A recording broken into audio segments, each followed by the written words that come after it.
we asked, if a general election were being held today, which political party's candidate would you vote for in your constituency? 35% of voters would select the JLP candidate in their constituency, causing the JLP to hold a narrow lead over the opposition, who would garner 31%.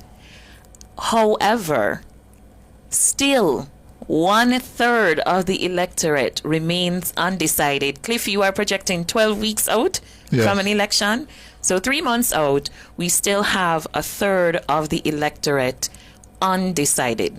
Now, I want us to understand that this is the lowest that the undecided proportion has been for quite some time. Very, very interesting indeed. Now, before I begin my commentary on this portion of what was revealed yesterday on Nationwide News Network in the afternoon, I think it's Nationwide News at 5, yes.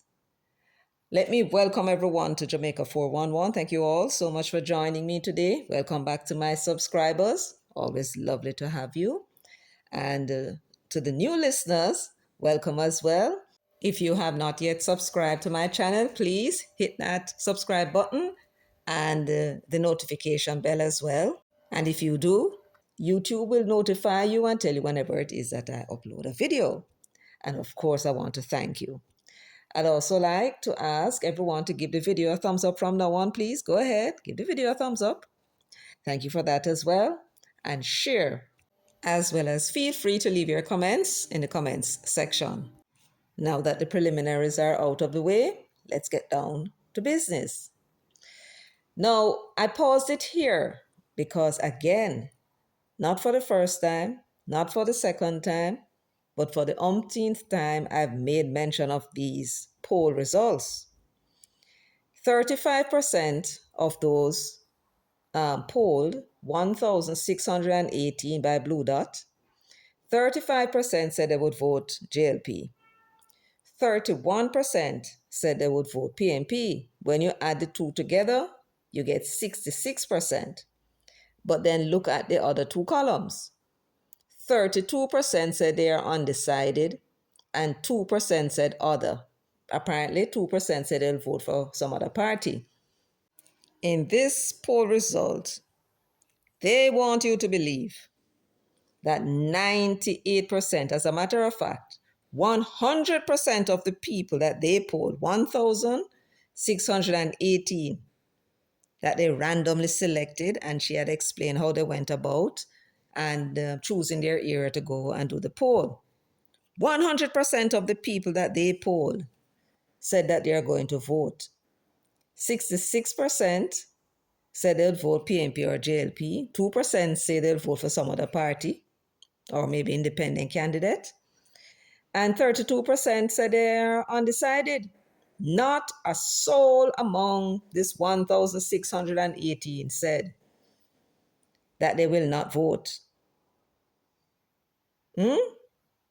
There is only one possibility that could arise and give them that result.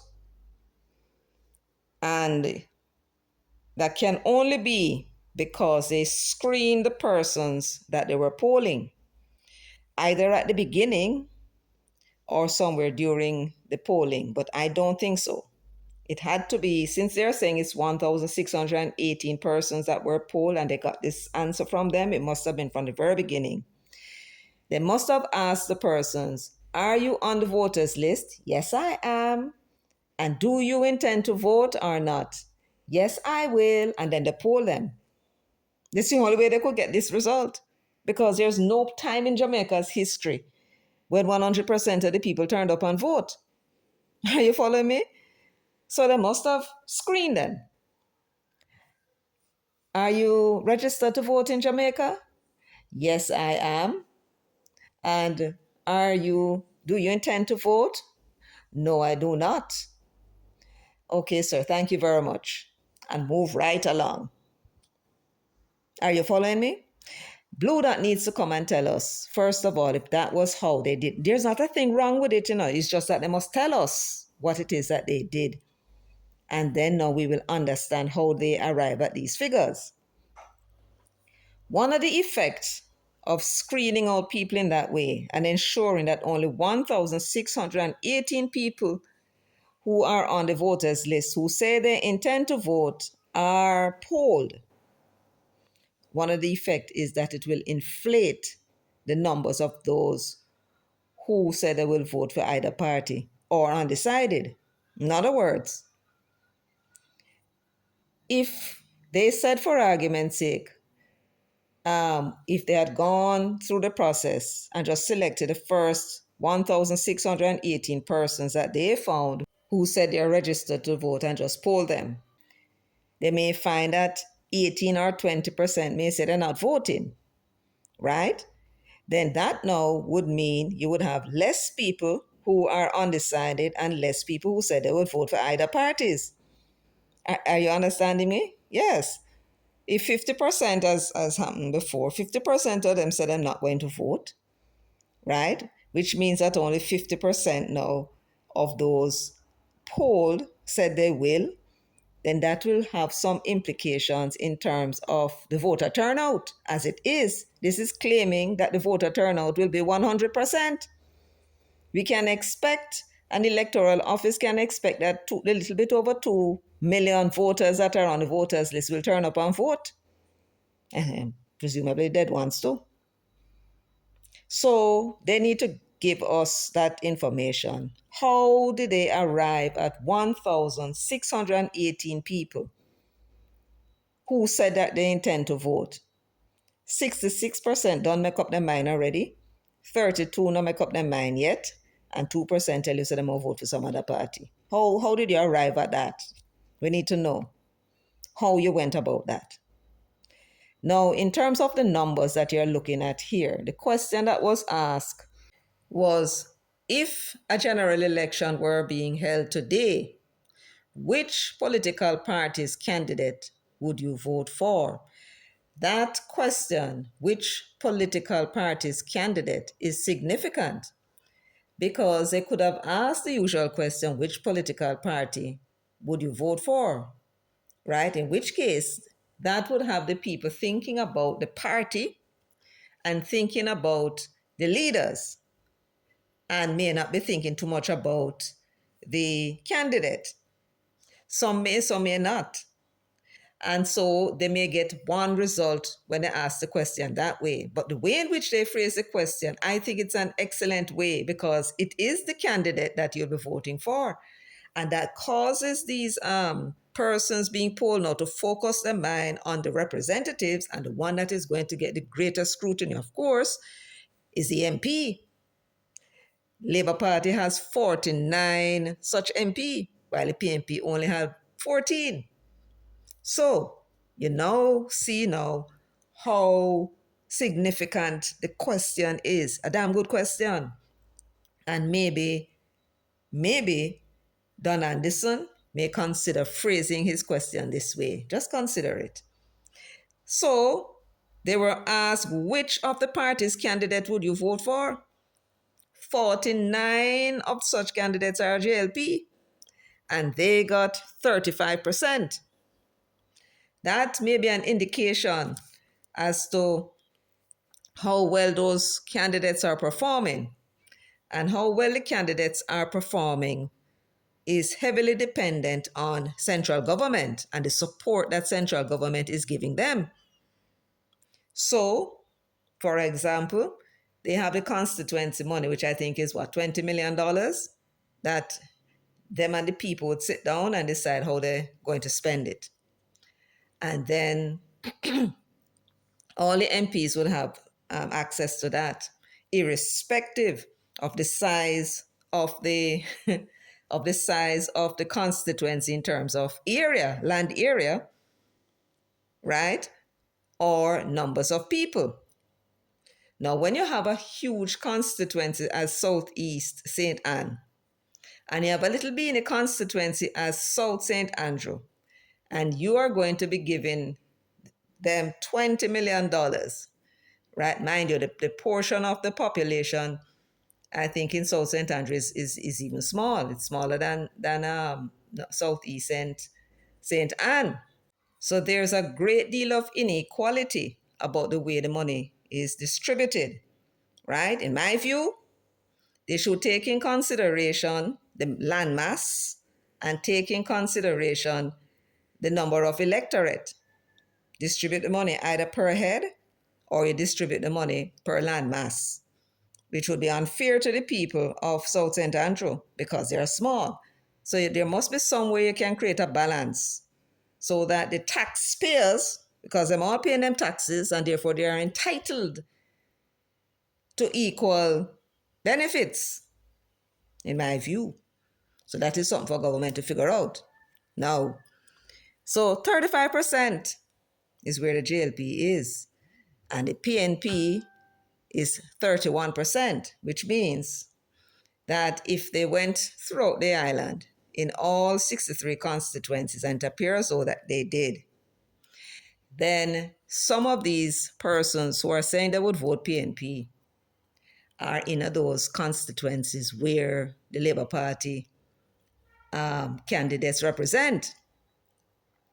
But nevertheless, the one thing for certain, or we may guess fairly, is that the 35% who said they're going to vote Labour are majority Labour Party, and the 31% who said they're going to vote PNP are majority PNP. In other words, they are the PNP people. That's how they vote when they vote.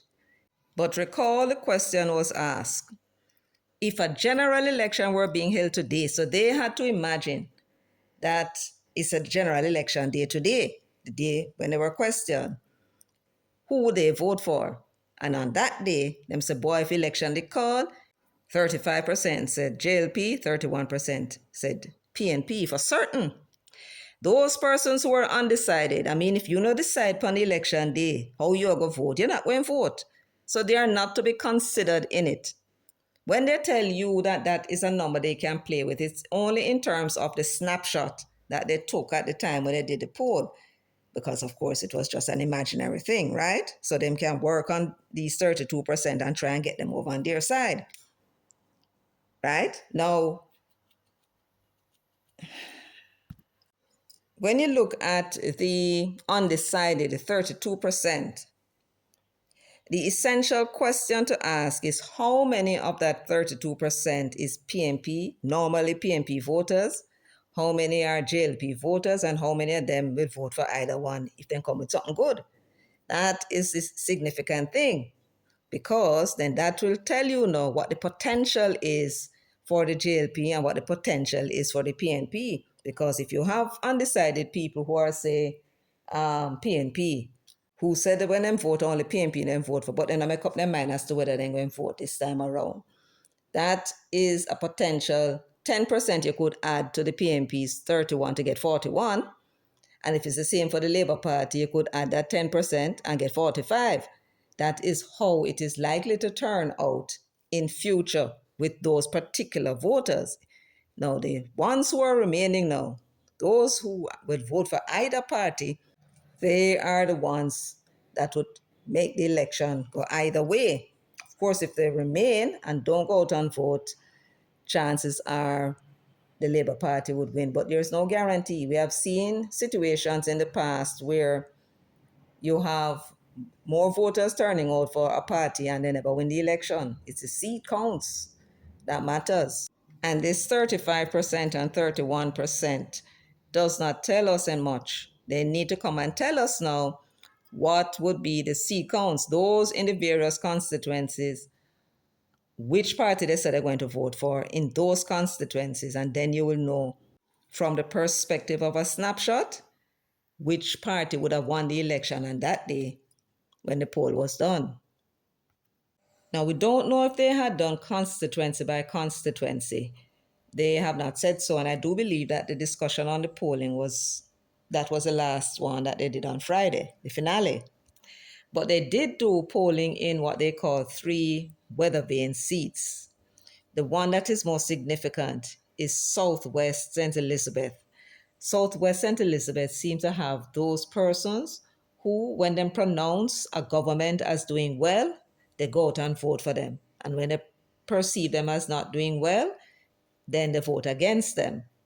It is almost as if they are voting not so much according to their own circumstances. They may well be the voters who are looking at the national outcome. Because it's amazing that in every election, they always vote with the party that wins. Southeast St. Andrew was like that too, and then they went their way, I think, 2016. I think they voted, or 27, as far back as 27, right, where the JLP won, but the PNP still won that seat, right? That now is something that never used to happen. They used to vote along with the party that wins. So Southwest St. Elizabeth now is that seat that you watch.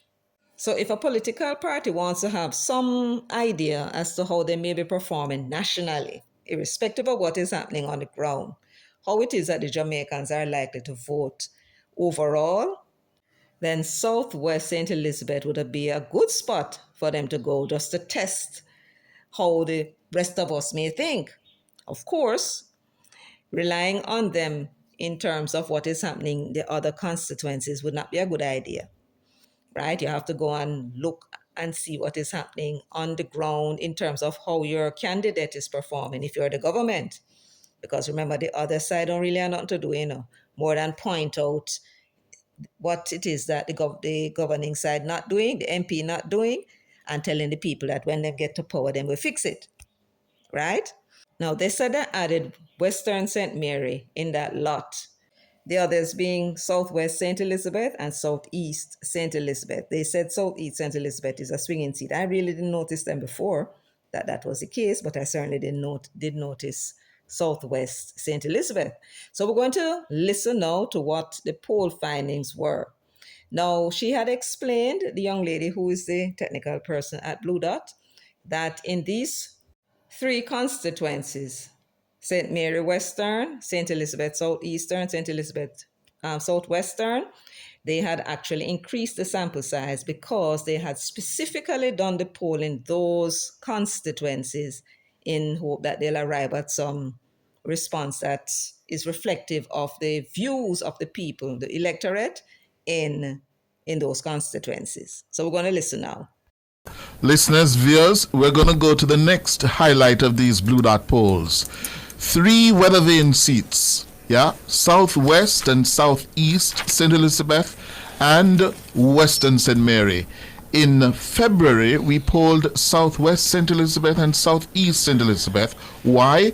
Because they tend to vote for the winning party. Mm-hmm. This time around, in the May edition of the polls, we added Western St. Mary because also it has an enviable record of voting consistently since about the turn of the 1980s, 70s for the winning party. Mm-hmm. It's a seat of the JLP chairman, Robert Montague, in Western St. Mary.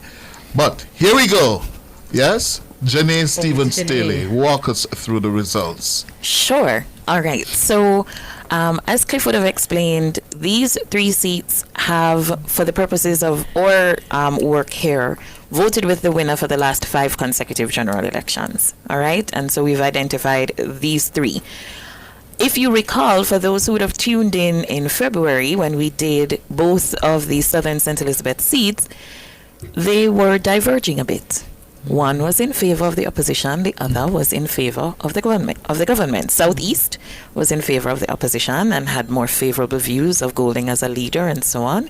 And Southwest was in favor of Holness and his administration and, of course, their MP. So let's start with this question of that third term issue and where it lands in these particular seats. So we know we have the 50-50 split, completely divergent views when we look at the national picture, but what does it look like when we go into some of these weather vane seats? So in Southeast St. Elizabeth, we have 52% of the voters that we spoke to there. Oh, and before I talk about any more percentage scores, please understand, to all the viewers and all the listeners, that we would have done what we call a boost in these seats. So ordinarily, and at the beginning I would have described that if a particular constituency accounts for 3% of the registered voters, then they account for 3% of our sample. Now, if you're doing some math in your head, those numbers can start to get small for some of the smaller constituencies. And so we may end up talking to around about 75 or so people, right? Some 50, some 60. It will vary depending on the size. In these 3 seats, this information that we're sharing now is based on us talking to an additional 100 people on top of what was required for them to be included in the nationally representative sample. Right. So we're dealing with sample sizes here of 175 and above for these 3, right? So that's people need to understand that this is not just that representative small share that we're talking to. We intentionally went into these constituencies and talked to more people, so we have a better representation, not of the national picture, but of what is going on the ground in those 3 constituencies in particular. Very well. So let that set the context. Right. Having established that, 52% of potential voters in St. Elizabeth Southeast are saying, let's go ahead with the 3rd term. Let's give them the 3rd bid. And that is up 7% from where it was in February. In February, 45% of the voters were in favor of the 3rd term bid. That is now up to 52%, just 3 months later, right? In Southwest St. Elizabeth, that proportion was 48% in February. That is now up to 59%. Wow. For this edition of the poll. So that's quite a jump. That's a huge An jump. 11-point jump. So Southwest was already in favor of the government in terms of voter intent and favorability and so on, and they have doubled down on that position, or they've signaled a strengthening of that position, and we will see that with every question. So this 11-point jump is notable. Now, St. Mary Western has entered the conversation this time around, because last time when we had a tie, we say, okay, well, now we need to do all 3 of them, Yeah. Yes. right? Because somebody needs to break the tie. We need to see who are the best 2 out of 3. In an interesting turn, though, the St. Elizabeth seats are now closer in alignment with each other in terms of, certainly for the question that we have on screen now about the 3rd term, one more emphatic than the other, but both of them saying, give them a chance to continue their work. St. Mary Western is saying, oh no, we've had enough. And so 65% of them say no 3rd consecutive term for this administration. And then, of course, only 35% saying let them continue. That's a 30-point lead. A 30-point That's gap. 30%. Huh? A 30-point gap. To a 30-point unfavorable gap. Yes. Because they're saying no, that's Yeah. enough. 2 is enough. They're done with them for a third. We're a The- third term. not a Something third hap- time. Something happened in that constituency. Or perhaps, did not or happen.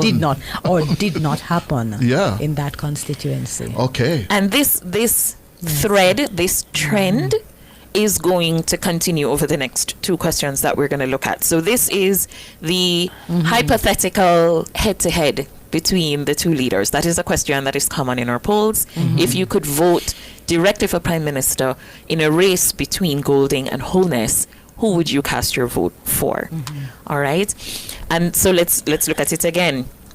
Both St. Elizabeth seats are in favor of Holness to different degrees, but in favor of him nonetheless. 54% of the voters in Southeast St. Elizabeth would vote for Holness in that hypothetical matchup. That is up from 47% in February.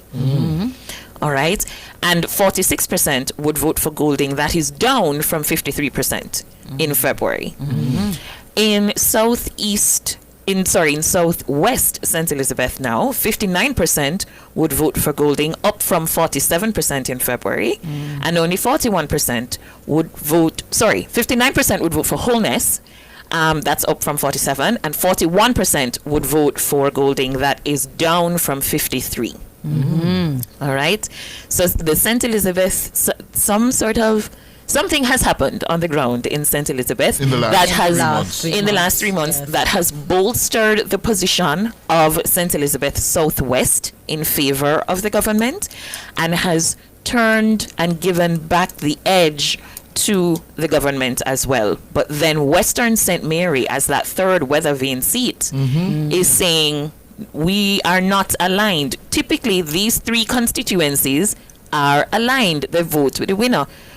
St. Mary Western, not aligned. 55% of them would vote for Golding, and only 45% would cast the vote in that hypothetical matchup for the Prime Minister. So, a complete flip in terms of who is ahead.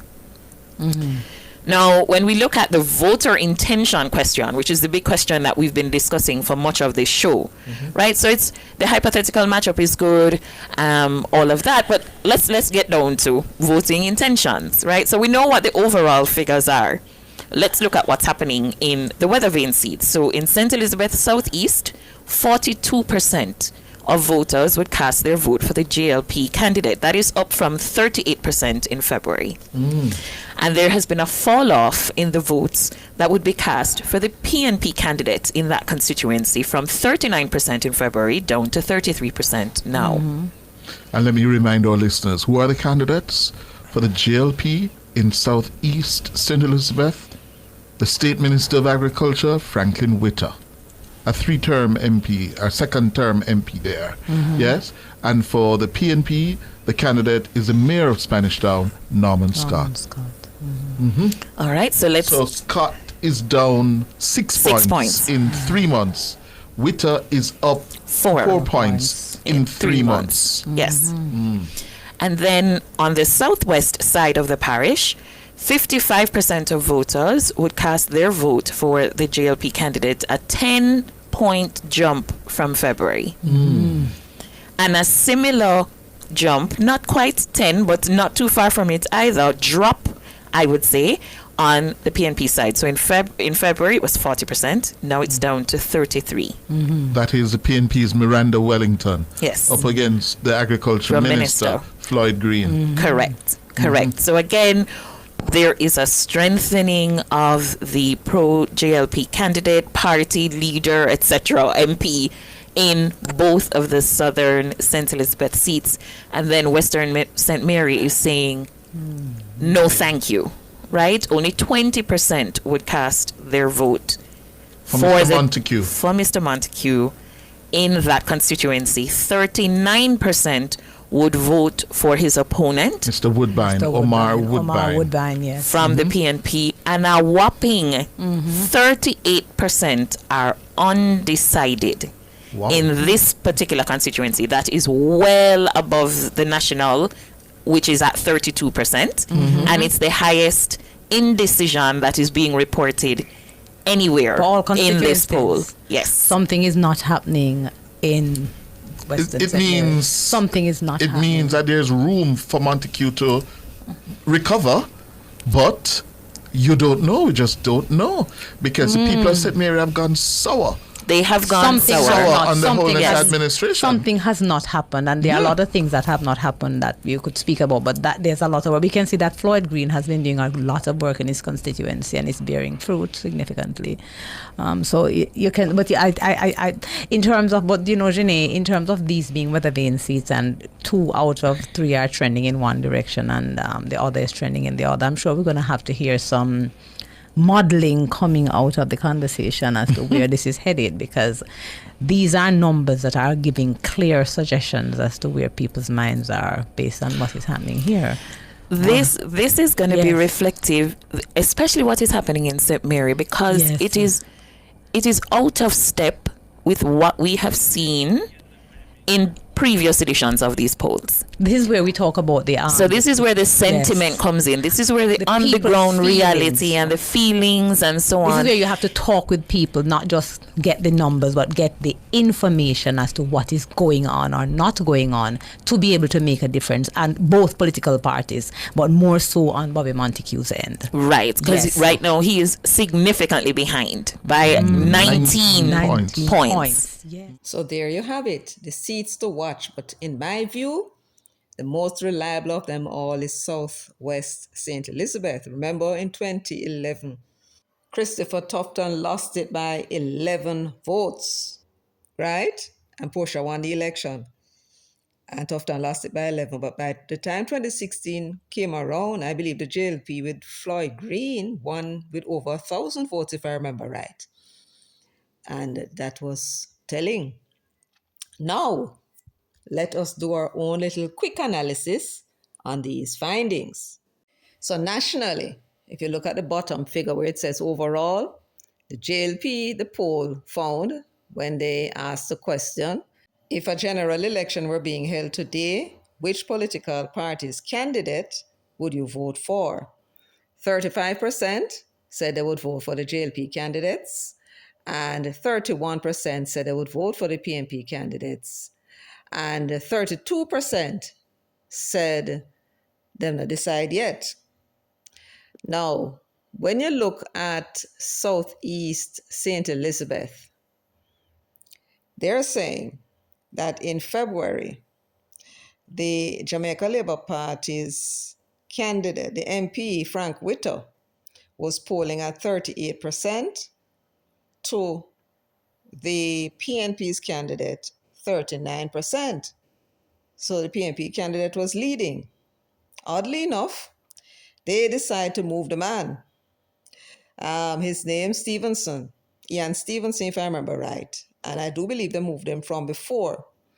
Shove him out to put in them riser friend, Norman Scott. Drunk already, Norman Scott. Norman, Master Norman, you never tell us the reason why they call you drunk already, Norman. Why they call you that? Drunk already, Norman. What that mean? Anyway, so February, 38% for Witter, and February 39 for the PNP. That young fellow who is new to politics would have built a base around him. He would have spent his own money building a base, building back the party's machinery. And then, just like they did to Craig Oates, just like they did to Lawrence Rowe and others, they pitch him out and put in Norman Scott. Norman Scott now was supposed to be the beneficiary of another man's work and another man's money. By the time February came round, 38 for the JLP, the MP, and 39 for the PNP. And then, when Norman had that meeting and told Damian Crawford that he said to him, Damian, you have to come. I'm in trouble. Now you know why. He has lost 6% of the support, and Frank Witter gained 4%. Frank Witter is now at 44%, and he is down to 33%, and probably continue to fall. And I'll tell you why. Because you will notice that the PNP with Dayton Campbell, they were busy since January campaigning. And what they were doing, they were putting out policy prescriptions that were aimed at the farmers. You remember when Leighton came out and said they were going to put tax on imported food item to create a fund, a special fund for the farmers. They were going to ban the importation of onions and potatoes, right, to boost local production and price. And he was going to create this dedicated fund to help the farmers with the land preparation, among other things. He was speaking, if I remember right, in Junction to some farmers in St. Elizabeth. And then when we hear about him or talk about him and raise tax, we start to raise backside, right? So they also said they were going to put in irrigation, which the government already announced in the Prime Minister's New Year's speech. And he was going to put in storage. I don't know how the storage would help the farmer, because even if he has excess production, then he's going to have to pay for that storage. That don't make no sense at all, right? It's better than find the market with these probably processors and get rid of the excess. That would make more sense to me, but him decides that him will go tell them. And one would think that this would appeal to the farmers, especially in St. Elizabeth, where he went and introduced this policy prescription of the PNP if they were stupid enough to take them and put them in a government with that lame duck Englishman who is the illegal in the parliament. So, after what? First of all, it was February and then May. 5 months later, and instead of increasing in the poll, what happened was they lost 6 points, 6 percentage points. And the JLP actually increased by 4%. The farmers did not buy what they were selling. This is a significant blow to what it is they're out there selling. So not only did the young people reject what they were offering, and the older people and middle-aged people reject what it is that they were selling. When it comes to the big, significant, critical issues, crime, employment, and cost of living, what the PNP is out there selling is not being received by the population. And the funny thing about it, having come out so early, it's going to be difficult for them to switch and say they're going to something else. When you look at Floyd Green, that one is even significant. He moved up 10 points in the same St. Elizabeth Southwest, in that seat that tells you what the rest of the island is most likely to do if the election is called. And the PNP candidate went down by 7%. I got a call from a comrade who told me that her brother said that Floyd Green can't win because him get very uppity. He might drive past people with them glass wine up. And the poll is saying here that whatever it was that they did in that short space of time, it seemed to work, right? While the PNP fell. And it shows that what it is they're selling is not being bought in Southwest St. Elizabeth either, and this is a farming community for the most part. So the policies that they're coming with, the people don't believe them. You follow? So that is that where that is concerned. Now for Western St. Mary, here what I find most interesting about it. Only 20% of people said they're going to vote for Bobby. 39% though said they're going to vote for Omar Woodbine. And 38% said they're undecided. What does that suggest to you? Even though the Labour Party base fell off, the people who voted for them the last time I think was 57%. So quite a number of them, which falls into that category of 38, said they've not make up their mind yet. For sure, 20% say, may I vote for Bobby Man, and 39% for the PNP. Do you know what this signifies? This signifies that Omar Woodbine did not get the fall off from the Labour Party. That rather than vote PNP, then probably decide if the JLP don't do something between now and election, that they may not vote and he might win by default. But his 39%, it does not seem as if that 39% is going to get any better. If it did, he would have been over 50%. So we don't know what's going on in St. Mary, what the people are upset about. I will try and see if I can inquire. But this not looking good at all for the PNP. Not looking good at all. Woodbines should be over 50% with a dissatisfaction with the Labour Party's performance in St. Mary. But clearly, Western St. Mary ain't PNP anymore. If Woodbine can only be looking forward to 39% at this stage. You see what I'm saying? Yes. Anyway, it's interesting, very interesting indeed. We'll wait to hear what Mr. Don Anderson him is coming with and what information those risers, the risers who capture the PNP, what information they're going to give us. Because if they give us less information than what we're getting here, it would signify that it don't look good for them. So everything depends on what it is they put out. What do you say? You agree? Yes. Anyway, folks, thank you so much for joining me today, for sharing, liking, subscribing, and leaving your comments in the comments section. Until next time, take very good care of yourselves and walk good.